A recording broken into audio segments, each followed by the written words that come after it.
স্থানীয় যারা বিজেপির নেতারা যদি এখানে ঢোকেন, ঘিরে ধরবেন এদেরকে, বলবে বাবা ঠাকুরদার সার্টিফিকেট নিয়ে আয়, তারপর প্রচার করতে আসবে। বাবা ঠাকুরদার সার্টিফিকেট নিয়ে আয়, তারপর প্রচার করতে আসবি। বেঁধে রাখবেন, বেঁধে রাখবেন, গাছে পোস্টে বেঁধে রাখবেন, হাত তুলবেন না। আমরা শান্তিতে বিশ্বাস করি। বলবেন সার্টিফিকেট নিয়ে আয়, তারপর তো দড়ি খুলবো।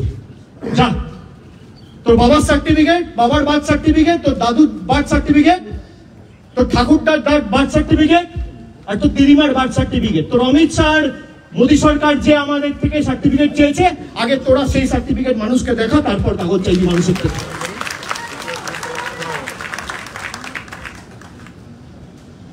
আর কেউ ভয় পাবেন না।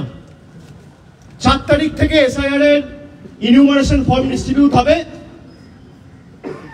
জায়গায় জায়গায় তৃণমূল কংগ্রেসের ক্যাম্প থাকবে, আপনাদের পাশে দাঁড়াবে তৃণমূল কংগ্রেসের কর্মীরা, অতন্ত্র প্রহরীর মতো আপনার পাশে দাঁড়িয়ে আপনাকে সাহায্য সহযোগিতা হাত বাড়িয়ে দেবে। কেউ ভয় পাবেন না, ভয় পাওয়ার কোনো কারণ নেই। মমতা বন্দ্যোপাধ্যায় না থাকলে ভয় পেতেন, তৃণমূল না থাকলে ভয় পেতেন। যতদিন আমরা আছি নিশ্চিন্তে থাকুন।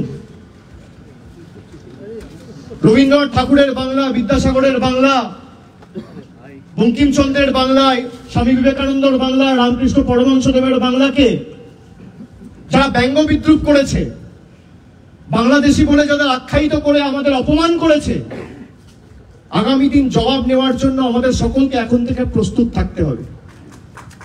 যে কটা ছাইপাস পড়ে আছে, আমি বলছি এরা যদি প্রচার করতে আসে, এদেরকে হিসাব চাইবেন প্রথমে, যে 11 বছর এদের সরকার ক্ষমতায় এই পানিহাটির জন্য, পাশে খড়দার জন্য, ব্যারাকপুরের জন্য কি করেছে।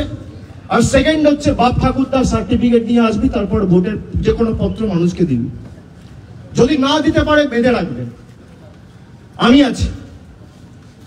4 তারিখ থেকে এসআইআর শুরু হবে, 4 তারিখ থেকে 1 মাস যতদিন ফর্ম বিলি হবে আমি রাস্তায় থাকবো, আমি আপনাদের কাছে এসে দাঁড়াবো, চিন্তা করবেন না।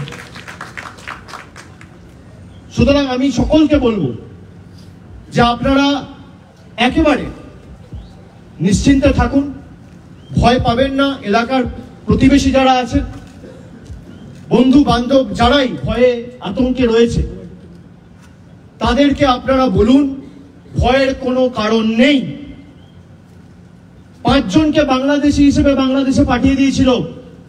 আমরা আইনি লড়াই লড়ে তাদেরকে হাইকোর্টে লড়াই করে হাইকোর্ট ঘোষণা করেছে এরা বাংলাদেশি নয়, এদেরকে ভারতে ফিরিয়ে আনতে হবে। আমরা তাদের নিয়ে আসার ব্যবস্থা করছি, অত সোজা নয়।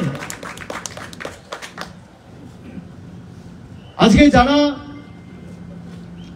ধর্ম নিয়ে রাজনীতি করে, ধর্ম নিয়ে কোনোদিন রাজনীতি করা উচিত?